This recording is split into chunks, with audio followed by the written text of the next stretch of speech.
வணக்கம். Big pass வந்து ஆரம்பிச்சு 2 நாள் தான் ஆகுது. அதுக்குள்ள நாமினேஷன் நடந்து, ஒரு எலிமினேஷன் நடந்து, இப்போ இந்த நாமினேஷன்ஸ்க்கான வோட்டிங்கும் ஸ்டார்ட் ஆயிடுச்சு. அன்அஃபிஷியல் வோட்டிங் படி இப்போ யார் யார் எந்தெந்த பொசிஷனில் இருக்காங்க அப்படிங்கிறது தான் பார்க்க போகிறோம். மொத்தம் இந்த வாட்டி 4 ஆண்கள் 2 பெண்கள் வந்து நாமினேஷனில் வந்தாங்க. 2 பெண்கள் யாருன்னு பார்த்தீங்கன்னா சௌந்தர்யா அண்ட் ஜாக்லின். 4 ஆண்கள் யார் யார் அப்படின்னு பார்த்தீங்கன்னா ரவீந்தர், முத்துக்குமரன், அவர் பேர் என்ன, ரஞ்சித், அதுக்கப்புறம் அருண். ஸோ இந்த 4 பேரும் அதுக்கப்புறம் இந்த 2 பேரும் சேர்ந்து ஸோ யார் முதல் பிளேஸில் வருவாங்க அப்படின்னு நீங்கள் எதிர்பார்த்துருப்பீங்க அப்படின்னு எனக்கு தெரியல. நான் நினச்சேன் ரவீந்தர் வந்து ஃபஸ்ட் பிளேஸில் இருப்பார், இல்லைனா முத்துக்குமரன் ஃபஸ்ட் பிளேஸில் இருப்பார் அப்படின்னு. ஆனால் யாருமே எதிர்பார்க்காத சௌந்தர்யா முதல் பொசிஷனில் இருக்கிறத பார்க்க முடியுது. ஒரு பெரிய வேலை பண்ணிட்டு தான் உள்ளார வந்திருப்பாங்க போல இருக்குது. ஏன்னா இந்த 2 நாளில் அவங்க பெருசாக பண்ணதை நான் எதுவும் பார்க்கல. ப்ராப்ளி லுக்ஸை வச்சு வாங்கி ஓட்டு போட்டாங்களா தெரியல. இவ்வளோ ஓட்டு வந்து வர்றதுக்கான வாய்ப்புகள் என்னன்னு எனக்கு புரியல இந்த 2 நாளில் நடந்ததை வச்சு பார்க்கும்போது. உங்களுக்கு ஏதாச்சும் புரிஞ்சதுன்னா சொல்லுங்கள்.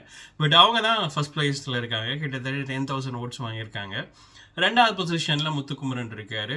அவர் வந்து பார்த்திங்கன்னா கிட்டத்தட்ட ஒரு 6,000 ஓட்ஸ் வாங்கியிருக்காரு.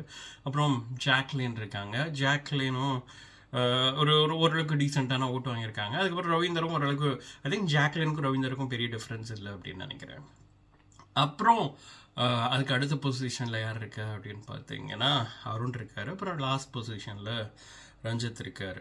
நான் ஏற்கனவே சொன்ன மாதிரி இந்த வாரம் யார் வெளில போக போகிறாங்க அப்படின்னு தெரியல. ரஞ்சித் வந்து உள்ளார ஆக்சுவலாக அவர் பேசுகிறதெல்லாம் நான் இன்னும் கேட்கல. ஆனால் ஒரு பக்கம் ரவீந்திரன் நல்லா பார்த்துக்கிறாரு, எல்லாட்டையும் வந்து நல்லா தான் பேசிகிட்டு இருக்காரு. ஏன் அவருக்கு ஓட்டு வர மாட்டேங்குது அப்படின்னு தெரியல. ப்ராபப்ளி அவரோட லாஸ்ட் படத்தோட எஃபெக்டா அப்படின்னு தெரியல. இந்த வாரம் அப்படி ஓட்டிங்கை வச்சு வெளில போகிறதுனா அவர் போகிறதுக்கான வாய்ப்புகள் இருக்குது, இல்லைனா அருண் போகிறதுக்கான வாய்ப்புகள் கூட இருக்குது.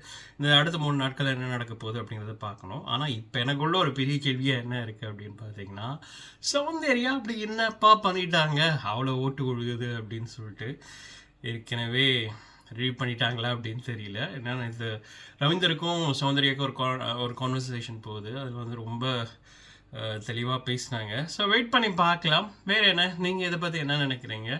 சௌந்தர்யா உண்மையிலே லாஸ்ட் 2 நாளில் உங்களுக்கு ஏதாச்சும் அவங்க பண்ணாங்கன்னு தோணுச்சா? உங்களோட பதில் கமெண்ட்ஸில் சொல்லுங்கள். இதே மாதிரி இன்னொரு சூப்பரான வீடியோட உங்களை மீண்டும் சந்திக்கிறேன். நன்றி.